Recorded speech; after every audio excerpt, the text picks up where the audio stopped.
Now, unless you've been living under a rock in the New Mexico desert, you'll know that Breaking Bad tells the story of Walter White and his transformation from high school chemistry teacher to crystal meth kingpin. I sat down with AMC's president, Charlie Collier, to talk about Breaking Bad's success and what the future holds for his network. Charlie, thanks for being here. Thank you for having me. So what can you tell us about the finale tonight? I'll tell you everything you want to know. What do you want to know? Well, probably nothing, actually. We don't want to spoil it. Right. But you've been doing a marathon of these episodes straight through for several days now, right? That's right. You know, we started on Wednesday, and we've been airing every episode from season 1 right through. The lead-in to tonight will be last week's episode. So that's the perfect lead-up to the finale. Yeah, the idea was to create the perfect Breaking Bad experience, a totally immersive experience, and give those true fans the way to watch from sign-on to sign-off. So actually, if there's been people out of work since Wednesday, hopefully we were part of the reason. Absolutely.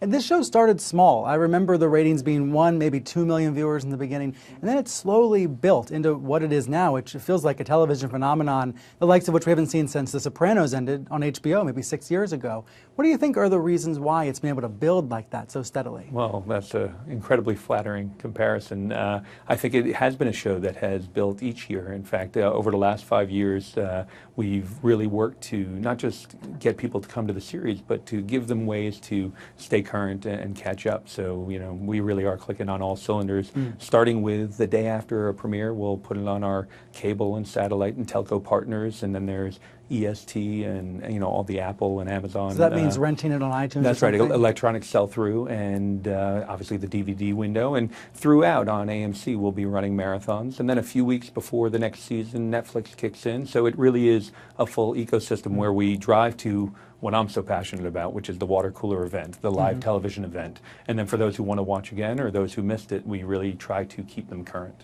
I keep hearing about people watching on Netflix trying to catch up in advance of the finale, but your point is that there's lots of other ways people have also been catching up, not just Netflix. Absolutely. I mean, actually, the marathons on our air each year are their events, and we really try to curate them and elevate the show in that way. And those have worked, and again, our cable video on demand partners have said, you know, the streaming has been, not streaming, the catch-up has never been stronger, and the DVD sales and all the other aspects of the show, it's just been firing on all cylinders. Basically, it's never been so easy to catch up on a series. That's right. And now people feel this almost this compulsion to catch up before it's over. Well, and yeah, we've seen word of mouth, you know, is still a great thing. I was talking to someone earlier about how they used to buy the box sets of things like Twin Peaks, and that phenomenon existed. But like you say, it's just so much easier today to catch up. It's not that long ago that AMC was only known for movies. I think some people still think to themselves, why does AMC have original shows? Why does History have non-history programming? All of these channels that have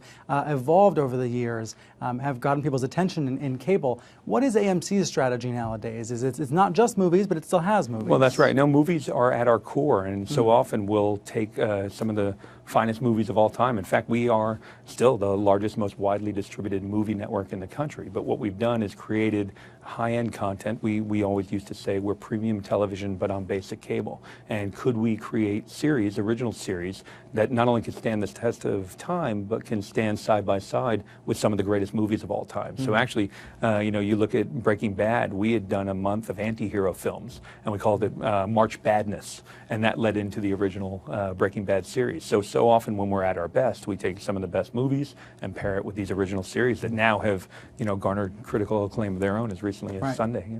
The television critics were an important part of elevating Breaking Bad in the beginning, weren't they? That's right. Yeah, the critics were the first on. I mean, truly, they saw the potential in Breaking Bad from the start. And you said it started small from a ratings perspective. Well, the critics, they were vociferous from the start, and they've been really a great aid to the show. But then after the critics, viewers came. As the viewers came, they became more passionate, and they spread the word.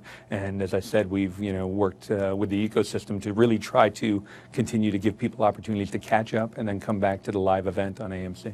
Are you bracing for hate mail if viewers don't like the finale tonight? You know, I think, and the writers will tell you, you know, you can't please all the people all the time, but they've done a great job. Again, Vince came to us years ago and he said, we're going to take Mr. Chips, a mild-mannered chemistry teacher, and we're going to turn him into Scarface. And I think for anyone who's up to speed on the series, he is a bad guy, and it's going to, you know, end in an incredibly fitting way. Charlie, thanks for joining us. No, it's great to be here. Good to be with you. And joining us now for a good talk about Breaking Bad, in Chicago, Maureen Ryan, a television critic for the Huffington Post, and in New York, James Pony Wozik, Time Magazine's television critic. Maureen, the finale's in 9 hours. The Wall Street Journal labeled tonight the greatest night ever in the history of TV. Do you think they're right? I think they could be. We won't know, and the very question actually makes me think of Vince Gilligan, the creator of Breaking Bad, recoiling in horror.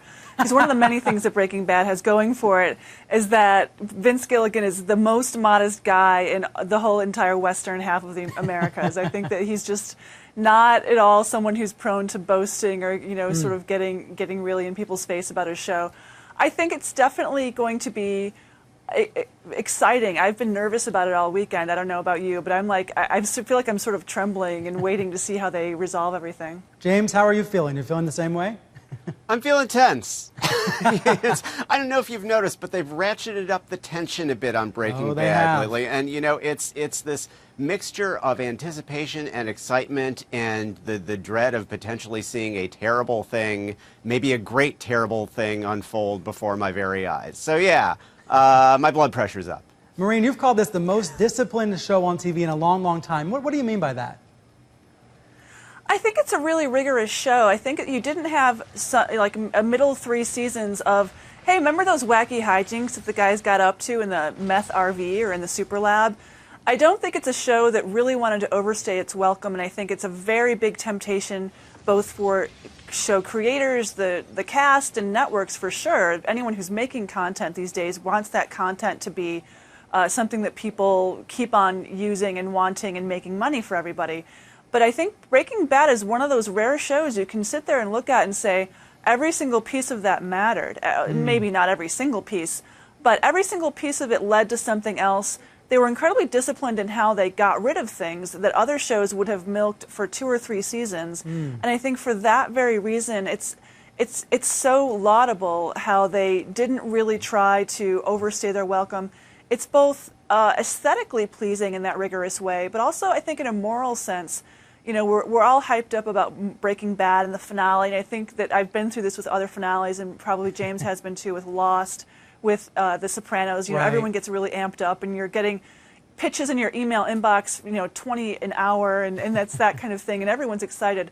But to me, what really the lasting legacy of Breaking Bad is the moral rigor of it. This is something about something important. How do we define morality? When is someone a rule breaker? When is he allowed to be to have consequences come to him? How do we define what is Breaking Bad? So I think that that's the part of it that's really serious and important and has been a benefit to television. For the television business, it seems to me it's proof that a good, smart, serialized show can work. James, are there lessons we should take away about the television business from the success of the show?